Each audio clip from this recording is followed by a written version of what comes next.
Čaute všetci, tu je Jakub a vítajte. Dnes je pondelok, som mierne rozbitý po včerajšom meetingu, ale nerodil som sa až ako som čakal. Idem dnes na to, mal som ísť Weighted, no keď je takéto krásne počasie, jednoducho nemôžem neísť von, takže idem nejaký ten front lever a uvidíme, ako sa to vyvinie. Zase som načerpal nové informácie od všetkých tých chalanov, ktorí si fronty držia už pekne dlho. A niektorí majú cez 90 kg, hlavne a podobne. Ich hrady ma zaujímali najviac. Každopádne tréning, príroda, bomby, uvidíme, čo to dá. Nie som úplne fresh, no nevadí. Rozhodol som sa, že sa konečne fakt idem naučiť nerozmýšľať nad každým detailom a aspektom môjho života vzhľadom na tréning a jednoducho idem makať, lebo to je jediné, čo viem. A progres je za dverami. Nie, že by tu ešte nebol, ale chce to viac.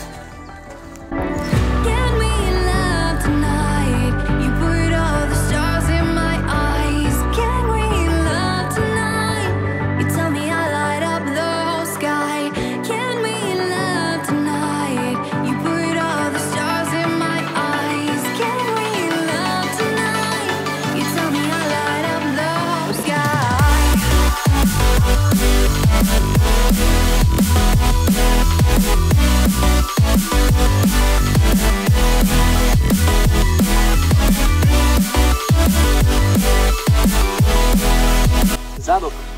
Napnem zadok a tam neboj nič.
Mám po tréningu, mám aj po pracovných povinnostiach a konečne krásne domov.